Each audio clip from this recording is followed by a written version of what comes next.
दोस्तों, कभी आपने सोचा कि आखिर हर बार संसद सत्र के समय कोई न कोई ऐसी रिपोर्ट या कोई न कोई ऐसा कांड क्यों होता है, जिससे पूरे देश में अस्थिरता फैले?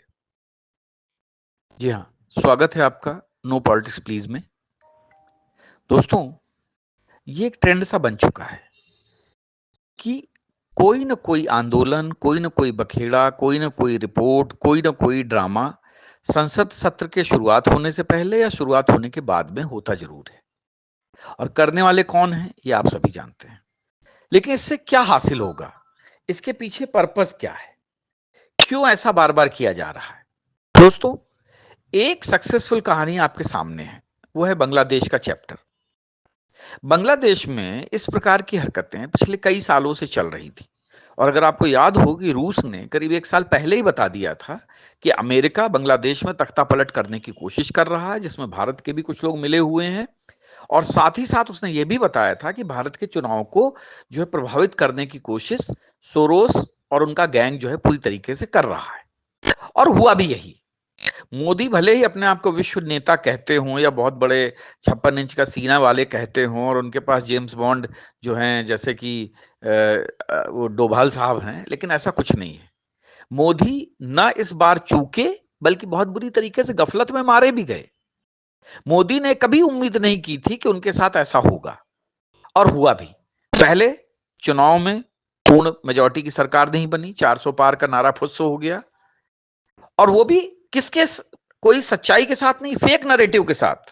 8,500 रुपए से लेके 1 लाख रुपए साल से लेके और संविधान बदल जाएगा वगैरह वगैरह, टोटल फेक नैरेटिव के साथ ही चुनाव लड़ा गया और मोदी को मात मिली। मोदी इस बात को स्वीकार करें या ना करें, ये उनके जीवन की सबसे बड़ी राजनीतिक हार थी। भले ही मोदी आगे प्रधानमंत्री रहें ना रहें या जो भी इस देश का हो, लेकिन ये सबसे बड़ी हार थी। और इसके बाद ये बांग्लादेश का तख्तापलट, ये दूसरी हार थी, क्योंकि मोदी को ये बात पहले से पता चल चुकी थी, लेकिन मोदी ने कुछ नहीं किया। और बांग्लादेश की तो हार हुई हुई। शेख हसीना जिसके समय में बांग्लादेश की जीडीपी इतनी तेजी से बढ़ रही थी, वो एक झटके में जमीन पे आ गई और पूरा देश दंगे फसादों और अल्पसंख्यकों पे अत्याचार के रूप में दर्ज हो गया। आप सोचिए, वहां की इकोनॉमी जिस तरीके से आगे बढ़ रही थी, उस इकोनॉमी को कम से कम 10 साल पीछे जाना पड़ा। और क्यों? सिर्फ एक तख्ता पलट के पीछे। और आपको क्या लगता है, मोहम्मद यूनुस जो कोई माइक्रो फाइनेंसिंग बैंक के जो सूत्रधार हैं, जिनको कि विदेशी मीडिया ने जो है नोबेल पुरस्कार देकर इसी काम के लिए ट्रेंड किया था, क्या वो देश चला पाएंगे? जी नहीं, देश नहीं चल पाएगा। देश या तो सेना चलाएगी या फिर अराजक तत्व चलाएंगे या कट्टरपंथी मुस्लिम चलाएंगे।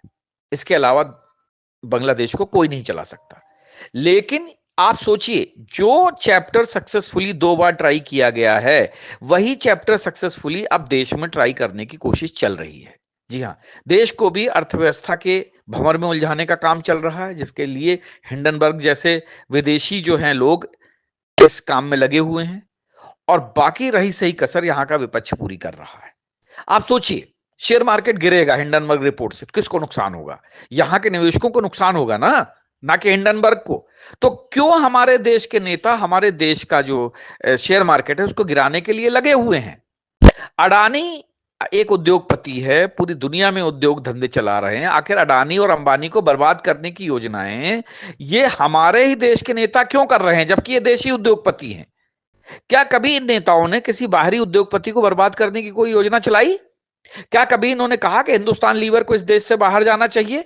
लेकिन नहीं, इनको अडानी, अंबानी, पतंजलि या हर उस हिंदू उद्योगपति से चिढ़ है जो इस देश में अपना कोई ना कोई कार्य कर रहा है या इस देश की अर्थव्यवस्था को आगे बढ़ा रहा है। देखिए, उद्योगपति है, फायदा लेगा, हर हाल में लेगा, क्योंकि सबसे ज्यादा टैक्सेस वो देते हैं। इसलिए इस बात पे रोना धोना नहीं मचना चाहिए कि उद्योगपति पैसे ले रहा है। पैसे लेगा तभी दूसरों को रोजगार देगा। आप याद करिए, फेसबुक ने हजारों एम्प्लॉइज को एक झटके में कोरोना काल में निकाल के बाहर फेंक दिया था, लेकिन फिर भी अडानी अंबानी ने अपने एक एम्प्लॉय को बाहर नहीं निकाला, ना पतंजलि ने। क्यों? क्योंकि वो देशी उद्योगपति थे। घाटा सह के भी उन्होंने हमारे अपने लोगों को पाला। लेकिन क्या विदेशी कंपनी इस चीज को करेगी? कभी नहीं करेगी। लेकिन फिर भी हमारे देश का जो विपक्ष है, वो देशी उद्योगपतियों को बाहर करके विदेशी उद्योगपति यहां लाना चाहता है। कारण आपको पता है, किस तरीके से कमीशनबाजी होती थी, अगस्ता वेस्टलैंड के मामले में भी आपने देखा या बोफोर्स के मामले में देखा, ये सब आपके सामने है। और हमारे देश का जो उद्योगपति है, वो अपना सारा पैसा विदेश में नहीं लगा रहा है, वो सारा पैसा देश की ही उन्नति में लगा रहा है, देश को टैक्स दे रहा है। जबकि यहां बाहरी जगहों से आने वाले जो उद्योगपति हैं, वो अपना सारा पैसा बाहर ले जाते हैं, क्योंकि वो बाहर से उन्होंने पैसा लगाया है, इन्वेस्टमेंट किया है, तो इन्वेस्ट को वसूल करके वो वापस चले जाते हैं। ये बात हमें समझनी पड़ेगी कि हमारे देश की असली दुश्मन है कौन। और अगर हिंडनबर्ग की रिपोर्ट सच्ची है, तो बांग्लादेशी पत्रकार द्वारा लगाया गया एक जो इल्जाम है कि जिसमें कहा गया है कि बांग्लादेश सरकार गिराने के लिए राहुल गांधी बीएनपी के अध्यक्ष तारिक अनवर से यूके में मिले थे, इंग्लैंड में इन दोनों की कई गुपचुप मुलाकातें हुई हैं, तो क्या इस बात की जांच नहीं होनी चाहिए? अगर हिंडनबर्ग रिपोर्ट सच्ची है, तो क्या ये पत्रकार द्वारा लगाया गया इल्जाम जो है झूठा है? तो सवाल ये उठता है कि इस प्रकार की चीजें क्यों हो रही हैं। और अगर अभी आप देखें, राहुल गांधी ने जो शेयरों में इन्वेस्टमेंट किया है, वो इन्वेस्टमेंट 5 महीने में करीब 10% की रेट से बढ़ा है। तो क्या राहुल गांधी जो जिन कंपनियों के शेयर लिए हुए हैं, यानी जिन कंपनियों में वो साझेदार हैं, क्या ये कॉन्फ्लिक्ट ऑफ इंटरेस्ट की श्रेणी में नहीं आता है? अगर सेबी चेयरमैन को किसी कंपनी में अपना निवेश करने का अधिकार नहीं है, तो राहुल गांधी को अधिकार किसने दिया? राहुल गांधी भी नेता हैं, लीडर ऑफ अपोजिशन हैं। भाई, तुम क्यों किसी कंपनी में जो है पैसा इन्वेस्ट कर रहे हो? क्या तुम एक अप्रत्यक्ष रूप से उस कंपनी को ये संदेश नहीं दे रहे हो कि हम तुम्हारे साथ इन्वेस्टेड हैं, तो तुम्हारी दूसरे लोग भी इसमें इन्वेस्टमेंट करें? ये बात आपको सोचनी पड़ेगी। ये नेता लोग अपने फायदे के लिए कुछ भी कर सकते हैं। इनका सिर्फ और सिर्फ एक ही काम है कि लोगों को बेवकूफ बनाओ और पैसा कमाओ। और जनता जो कि आज इतना सब कुछ जानने के बाद, कांग्रेस का 70 सालों का इतिहास जानने के बाद भी जो लोग कांग्रेस के साथ आज जुड़े हुए हैं या कांग्रेस को वोट दे रहे हैं, तो मान के चलिए कि ये भी इस देश को जो है बर्बाद करने में अपनी मुहिम चलाए हुए हैं। क्योंकि कोई भी आदमी जिसने कांग्रेस का इतिहास पढ़ा है, गांधी नेहरू का इतिहास पढ़ा है, वो कभी भी इस प्रकार की हरकतें नहीं कर सकता। और ये सारे के सारे जो लोग हैं, ये सब के सब बिके हुए लोग हैं, जो कि दूसरों को अंधभक्त कहते हैं, लेकिन ये सबसे बड़े गुलाम हैं, क्योंकि ये गांधी नेहरू परिवार की चाटुकारिता और गुलामी करने के अलावा और कुछ नहीं कर सकते। और इनको एक ही लालच है कि जैसे कांग्रेस ने अपने जमाने में जो है सत्ता के जो पीछे लोग थे, उनको किसी को मिट्टी के तेल का कोटा, किसी को शक्कर का कोटा, किसी को कुछ जो कोटा लाइसेंस राज था वो बांट रखा था, उसी उम्मीद में ये सारे के सारे चाटुकार आज भी जी रहे हैं कि कांग्रेस शासन आएगा और हम सबको खाने का और खिलाने का मौका मिलेगा, जैसा पहले होता था। बस उसी उम्मीद में ये देश के साथ में हर प्रकार की गिरी हुई हरकत करने के लिए तैयार घूम रहे हैं। तो दोस्तों, ये है सच्चाई।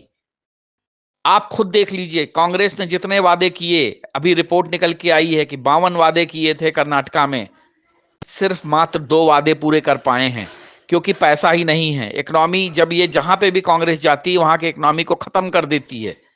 कहां से ये पैसा दे पाएंगे लोगों को? कहां से ये 8,500 रुपए खटाखटी योजना के तहत दे पाएंगे? जी नहीं, कहीं से भी नहीं दे पाएंगे। इनका काम है सिर्फ लूटना और देश को खोखला करना।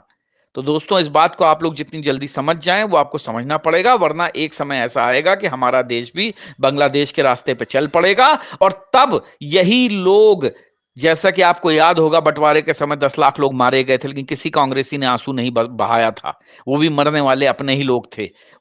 वैसे ही ना आज ये बांग्लादेशी हिंदुओं पे आंसू बहा रहे हैं, और न कल अगर हमारे देश में इस प्रकार की घटना होती है तब भी ये नहीं बहाएंगे, क्योंकि इनको लोगों को लड़वा कर, जातियों में बांटकर सिर्फ सत्ता पाने की हवस है, और इसके अलावा कुछ नहीं है।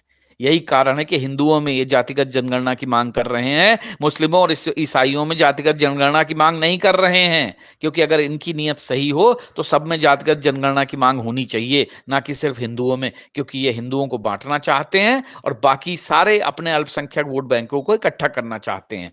ये इनकी नीति है और नीयत है, जिसके चलते ये एक बंटवारा पहले भी करा चुके हैं और आने वाले समय में भी और बंटवारा कराने की इच्छा रखते हैं। ये बात आपको समझनी पड़ेगी। जितनी जल्दी समझ जाएं तो उतना ही अच्छा है। जय हिंद, जय भारत।